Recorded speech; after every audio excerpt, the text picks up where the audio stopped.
There are good basketball players, and then there are basketball players like Shaquille O'Neal, who come once in a generation, a guy who could break backboards with his thunderous jams. But just how dominant was Shaq? What did it take for such a big player to possess such athleticism and skill? Looking back, many people have wondered where Shaq would be on the all-time scoring list if he could just make his free throws. While we've seen a lot of dominant players since his retirement, in this video we'll show you why no one compares to Shaq Diesel. Shaquille O'Neal came from the streets of New Jersey, so he always knew a thing or two about strength. By age 13, O'Neal was already 6'7" and playing basketball at the Army base where his stepdad was stationed in Germany. His athleticism and dominance stood out while he played at the base, so much so that Louisiana State University head coach noticed him. After the head coach Dale Brown witnessed his brilliance, he offered him a scholarship to LSU. In just 3 seasons with the Tigers, Shaq averaged over 21 points and 13.5 rebounds per game. With that kind of performance in college, there was no doubt about his talent and that he was ready for the NBA. In the 1992 draft, the Orlando Magic made him their first pick, and what a rookie season he had. The Orlando Magic selects Shaquille O'Neal from Louisiana State University. The icon brought his college dominance to the NBA, as he was the best hope for the Magic winning the coveted NBA title. Shaq was so good. He was named the Player of the Week after his first week of games in the league. This had never happened until he came into the league. The same could be said about how he broke backboards and brought down the entire hoop against the Suns. The NBA management had to create a rule to push teams to strengthen their baskets in preparation for the Shaq attack. When his rookie season ended, Shaq had recorded 23.4 points per game on over 56% shooting. He also averaged 13.9 rebounds and 3.5 blocks per game, and was named the Rookie of the Year. Since Michael Jordan, Shaq was the first rookie to be voted an All-Star starter. Just to put the impact he had on the Magic in perspective, the team finished 41-41 that year, winning 20 more matches than the season before. Besides his skill and athleticism, his ball-handling skills were incredible also. For a big man, he seemed to be able to take the ball coast to coast with ease. In a 1993 game against the New Jersey Nets, Shaq recorded his first triple-double, scoring 24 points, 28 rebounds, and 15 blocks. Yeah, you heard that right. I said 28 boards. O'Neal's season performance earned him a place in the All-Star game and the All-NBA third team. Later, the Magic drafted Penny Hardaway, and with Shaq, the team finished with a record of 15-32, leading them to the playoffs, which was a first in the franchise's history. The Orlando Magic benefited from Shaq and Penny Hardaway's partnership.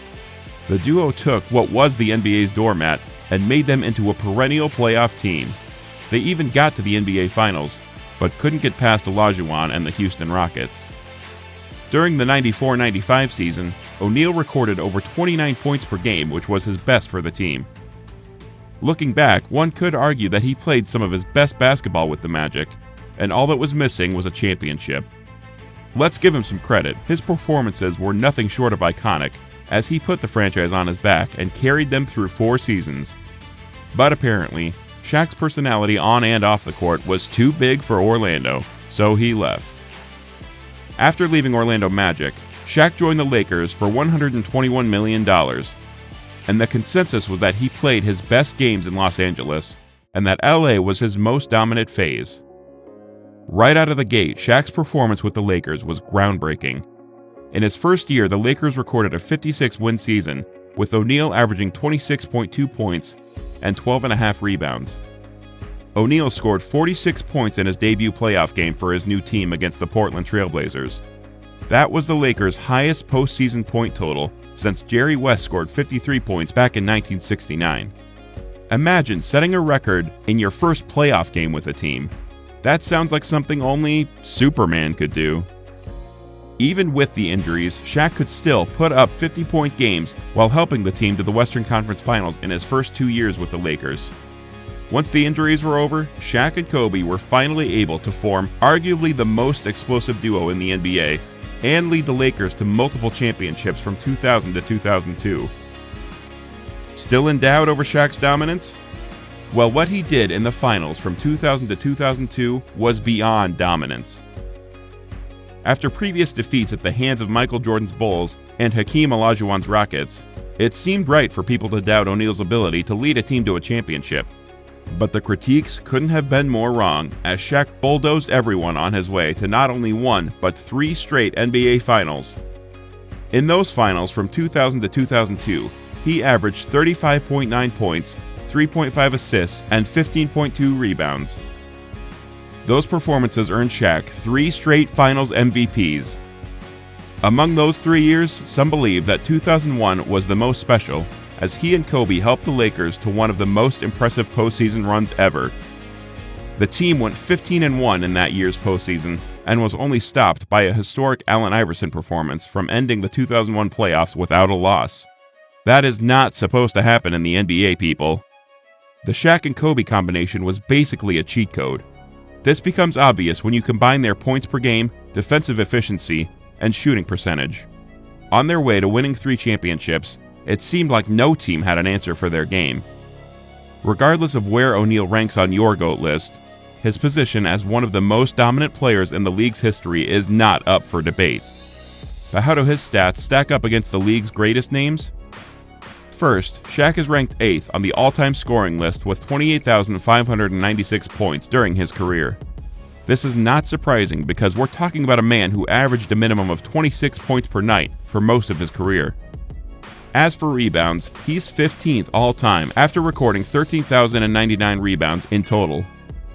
It's no mystery that teammates like Kobe or Dwayne Wade easily took shots knowing full well that he'll be there to clean up the misses.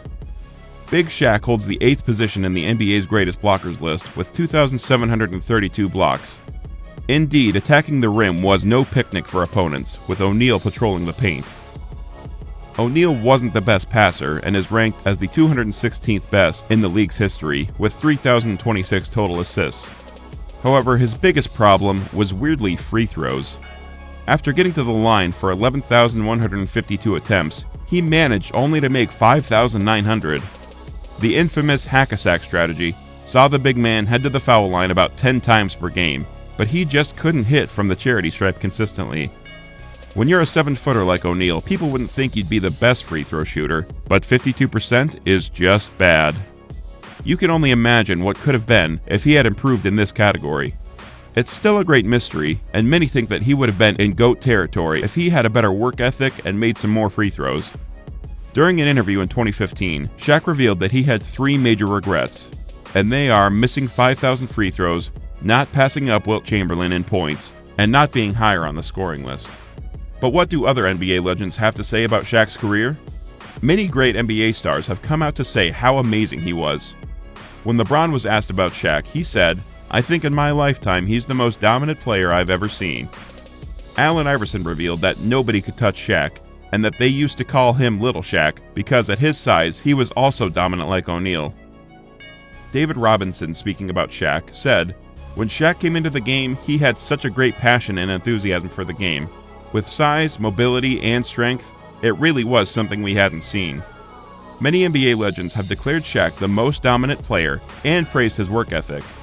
And while teammate Kobe Bryant agreed with the first statement, he disagreed with the second. And in 2019, he stated that Shaq would be the GOAT, and they would have won more rings together if he had worked harder during his career. As for Shaquille O'Neal, he believes he's the most dominant player in the league's history. He made this known to everyone while speaking on The Big Podcast with Shaq. He said, "My inspiration was Kareem and Wilt, and look where I'm at. I took it to another level." Indeed, there's no more dominant player, and there probably will never be a player like Shaq. My goodness. Shaq. Oh, you gotta love him.